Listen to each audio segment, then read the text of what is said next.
Good morning, everyone. Welcome to the Thursday, January 30th, 2020 Curriculum Committee meeting. I will call the meeting to order. And unless there are any changes, additions, or deletions to the agenda, I would entertain a motion for approval of the agenda. So moved. Need a second. Candace will second. Okay. All in favor, say aye. Aye. Okay, we have an agenda. And approval of the meeting minutes from our last meeting in December, a year ago. Does anyone have any changes, additions, deletions, or questions about the agenda? If not, I'll look for a motion to approve. Have a motion to approve, need a second. Have a second, all in favor, say aye. Aye. All right. Item number 2A, bullying prevention plan. I'll take this one. Dr. Houlihan? So good morning, everyone, and happy Thursday. So one of the things that I'm incredibly proud of with Union County Public Schools is our efforts around safety. If you talk to leaders around the state, in my conversations with superintendents and others, UCPS, for good reason, is renowned in this state for leading the efforts around safety. And not just physical safety, but social, emotional, and mental safety. This has been a topic that has been very on the forefront of my mind and of the board's mind and staff for the last couple of years, and we've made some great strides. Part of our effort is really beginning to take a look at what we're calling our bullying prevention plan. In UCPS, every school submits their own individual bullying prevention plan, or anti-bullying plan, as we used to call it. And one of the things that we're trying to get to under Mr. McCraw's leadership and Dr. Strickland's is some consistency between campus to campus with regards to bullying prevention, strategies, curriculum. We've never had a uniform plan K-12. We also are really interested in being very public and getting out to our public to educate stakeholders, parents, teachers, students, community members about bullying and about social and emotional health. And so for the last semester, Tracy Strickland and Tracy Carney have been tapped with leading our efforts to develop a plan around bullying prevention moving forward. So they're here today to present that plan. It's a very brief presentation that'll kind of at a 30,000 level viewpoint, but really will give you some indication as to this semester, this summer, and into next year, what are our goals and our efforts on this subject? So, Dr. Strickland, I'll turn it over to you. Can I interrupt you before we start? Travis, is that you? Yes, sir. Okay. We've already started. We're on the agenda item 2A, bullying prevention plan. Thank you for joining us. Yes, sir. Thanks so much. Mr. Frank.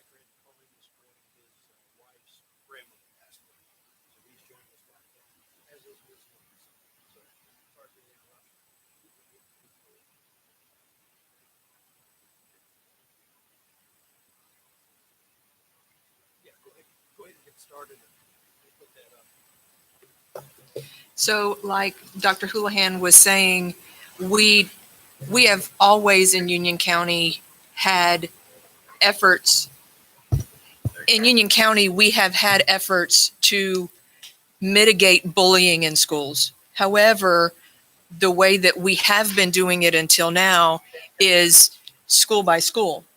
And Dr. Houlihan's recognition of needing to have consistency across the school district so that the terminology, the practices were the same, consistent when a student moves from one school to the next. It's not learning something new. It's the same thing is the idea. And so what we looked at as we were looking into what plan would be best for Union County schools, first of all, we looked at the definition. And from the first slide, that's the definition. It's long, it's hard to understand, and it's a lot of terminology that is not student friendly. And when we're talking about bullying prevention, students need to understand what we're talking about. So as we've researched, we broke it down into student friendly terms. And basically in its most simple forms, Bullying is verbal, it's physical, it's social, it's also cyber. It's anything that is done through technology, but it has a three-pronged definition. First of all, bullying is on purpose. Secondly, it's repeated. And thirdly, the student or the person who is being bullied has a hard time stopping the bullying behavior. That's a whole lot easier to understand than the definition as it is now. So where we came from was each school having their own. We didn't have a bullying plan that was district-wide. But what we needed was something that was consistent. So currently, Tracy and I have developed basically an educational presentation we're calling Bullying Prevention 101. We have plans to go to 5 schools in the school district, the idea of that being north, south, east, west, and central, so that parents have multiple opportunities to go, knowing that families are busy. And if they can't go necessarily to one specifically, they have other options.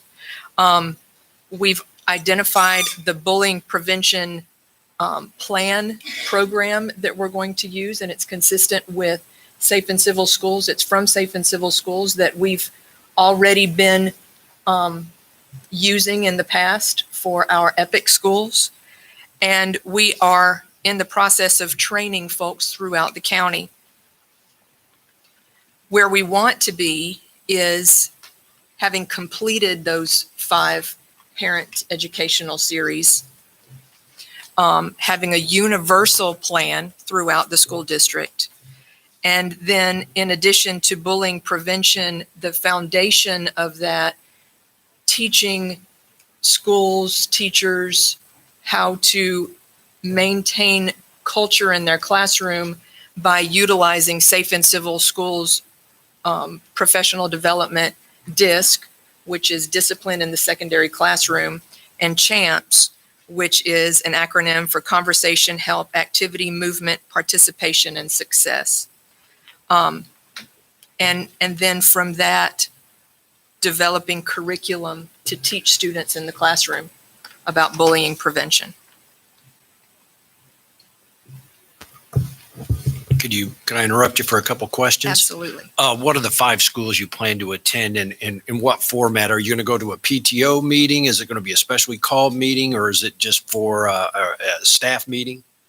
The 5 schools are Sun Valley, Forest Hills, Piedmont, Parkwood, Weddington. and Cuthbertson. Cuthbertson. Okay. Yes. Then On the high school level. in the high school, In the auditorium.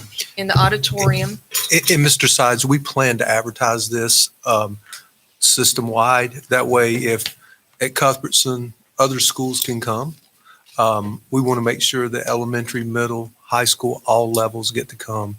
This is for staff. This is for parents. This This is is for for students. Community. Community Anyone. forums, community information. All of the above. All right. Okay. Is this program going to filter down into elementary and middle school as well? Or is this purely designed at this point for high school age? So the parent education series is for all levels, Okay. but the program that we are advocating for, that we've already identified, is for all levels. Okay. It is a school staff development Right. to impact the culture within the school. For the staff. Yes, sir. We're working with the staff. Is there a student component? You mentioned curriculum. Is that for all ages as well? Yes, sir. Because it unfortunately does start early. It does. Okay. It does. Great. This is a K-12 plan. And so the forums will be held in February, very similarly close to the forums that we held last year or 2 years ago about the opioid crisis. Okay. Where we went to, we partnered with the sheriff's department and other experts on the field to kind of be panelists. a similar kind of format where our staff and partners can come together and really educate our community about what is bullying and what is it not. And educating them about kind of where we're going as a school system, give them a chance to ask questions. The bulk of this is what you're going to see over the summer with training for teachers and curriculum implementation for the fall for next year. Okay. So that teachers have resources, K through 12, to use in their classrooms, specifically to address bullying prevention. I might also suggest on the parent component, the presentation, perhaps we could put that on the website to be accessed universally by anyone that goes on there. And does that go in conjunction with, I can't remember what it's called, but the new reporting app where you can Say something. say something? Is that going to link together as well so that they kind of work off each other? So that you have access? We have the Say Something app and the UCPS tip line. You can access it on our website, on our students' computers as well. And then you also have a mobile app. So you will be able to access that. We do refer to that in our bullying prevention plan, that if you have an issue, that you can report it through the system. So that's part of the presentation. It where is. They go Yes, to, sir. to do that. Great. So you mentioned this will be offered to the community. Will this be offered in Spanish as well? I guess I'm thinking of our community Oh, that's a good idea. with many Spanish-speaking individuals. That has been mentioned. It has not been translated at this time. Mhm. But that has been mentioned and is being considered. We'd love to do that and maybe even have on-site translators that are there to interpret if need be. I also want to remind the board and the public that this effort is directly tied to our strategic plan. It is part of Theme C, which is foster positive learning for all students. And so this effort has kind of been part of our strategic plan all along. We've just now kind of begun during this year with the repositioning of the Office of Student Support, having the staff to really work on it. How do we, are we able to gather any type of statistics as to the number of bullying incidents, or have we had activity on the apps yet, or the reporting line? And can we, is that a valid measurable to see if the program's having an impact? I'm just trying to figure out how you deem success in something like this. In my opinion, all of that is linked into our discipline referral system. Mhm. We have a system called Educator Handbook where teachers, administrators enter in incidents and referrals related to discipline. So there's really depends on how it's coded in terms of referencing of bullying. And he's the expert, but he'll tell you there's so many different ways to code incidents. So we look at our discipline referrals as a whole, as a metric, and then try to pinpoint exactly which ones are and are not considered an effort around bullying. So we have the data, but it takes a lot of mining of that data to kind of drill down. But we will have metrics to look at success, because ultimately you'd want to see your discipline referrals going down if this is successful.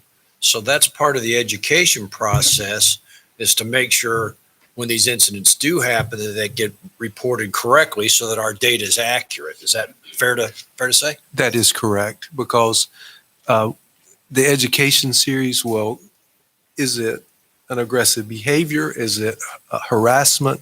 Or is it truly bullying? And Dr. Strickland, with her presentation, helps parents understand that. It'll help our team members understand that, and it'll help our students understand what bullying is, and then bullying prevention. Hopefully then everything would be coded correctly at that point in Educator Handbook, and then we could really gather the correct numbers. So would you make sure that email announcements go out? Tahira is here. I'm sure she'll get it out. She's already got a marketing plan together for this. But if you could specifically do either a system-wide or at least board members of your schedule, what school when, I'd like to attend one. It will definitely be communicated widely through all of our channels. We also are interested in trying to video one of the sessions to have a link archived on our website that if you can't make any of the 5, that you could watch it from home. So we're working on that effort as well. Mr. Kiker or Ms. Helms, do you have any questions? No, I'm excited to hear this. I think it's a big problem we need to address. Okay. All right. Okay. Not necessary. This is for information. No action is necessary. So I want to thank you ladies for, and Mr. McGraw for joining us today.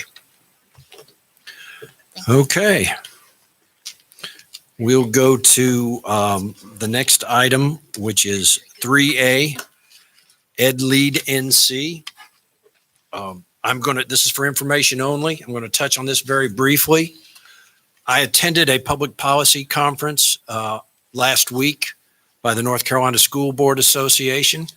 And among other presentations, I was most impressed with the Ed Lead Educator Leadership Program. And having been a graduate of the Union County Chamber of Commerce Leadership Union Program, this struck me as a very valuable opportunity for us as well. And Dr. Breedlove is putting the presentation that the group, among other things they do, is they help and have 2 active programs right now in Rutherford County Schools and Durham Schools. And it's basically a cohort of educators that go through different modules, learning about everything from government to more information about the county to different opportunities within UCPS that they may not be aware of. And I'm very interested in staff is going to work, and I encourage with this group because they don't charge anything, of putting together such a program for possible implementation next year.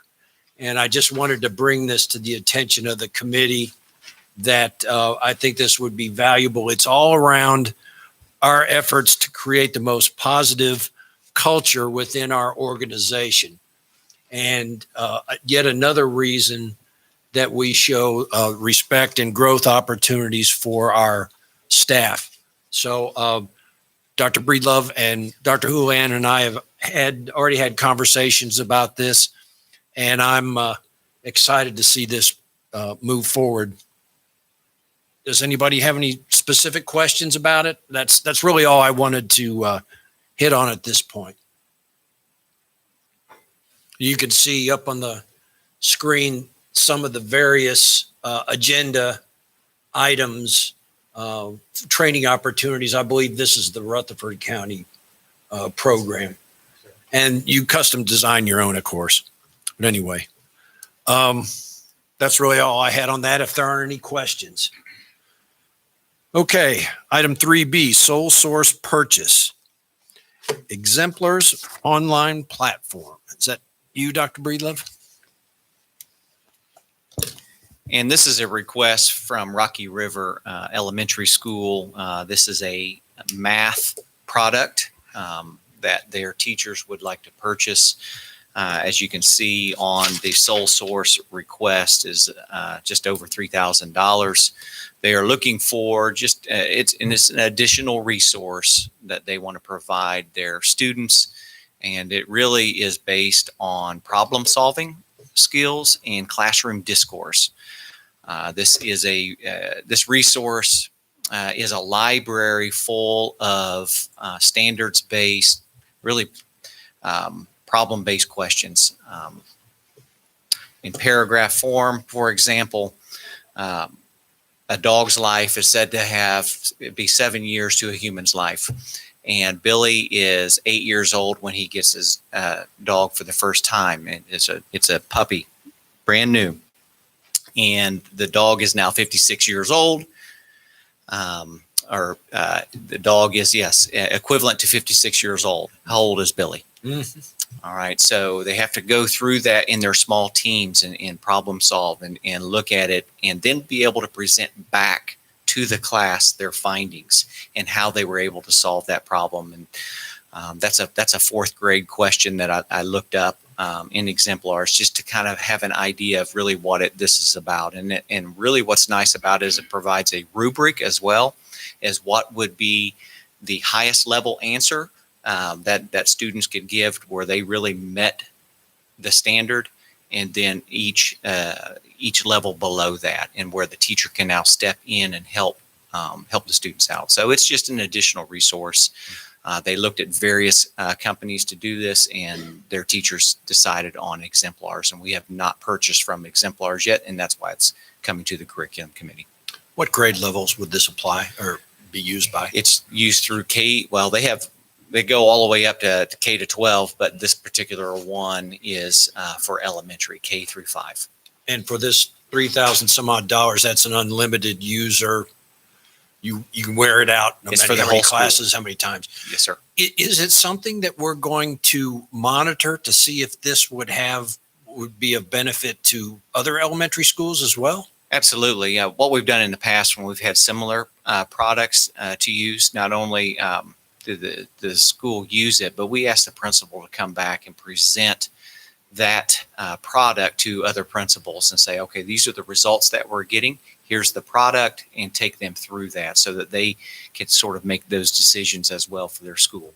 And if enough principals want it, we would look at this as a district to provide that resource for all of our district. Okay, So excellent. we do want some of this. We do want our schools to try new products and see what kind of results that they're getting, so that we can come back and the funding source that they're using is Title I funds. Yeah. Okay. Are there any questions? If no questions, I'll entertain a motion to approve the sole source purchase and move it on to the full board for final approval. Need a motion.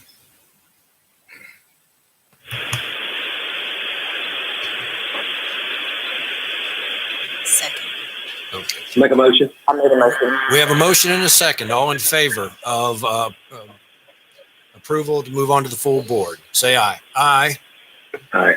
All right. Okay. So we move on to 4A, items to be taken to the full board. That would be the sole source purchase, I assume is going to be the only item. Anything, I can't think of anything else. Okay. Next meeting date, the last Thursday of the month, February 27th. Do we have a time yet? Or are we going to leave that flexible to see potential conflicts, or does a 9 o'clock work best for everyone? 9 o'clock works best for me. I'm not sure about her. Tina, does 9 o'clock work okay for you? Is that? 9 o'clock's best for me. All right. We'll make that at 9 a.m. unless otherwise need to change. Any other items come before the committee? If not, I'll entertain a motion to adjourn. Motion to adjourn. Second. We have a motion and a second. All in favor? Say aye. Aye. Aye. We are adjourned. Thank you.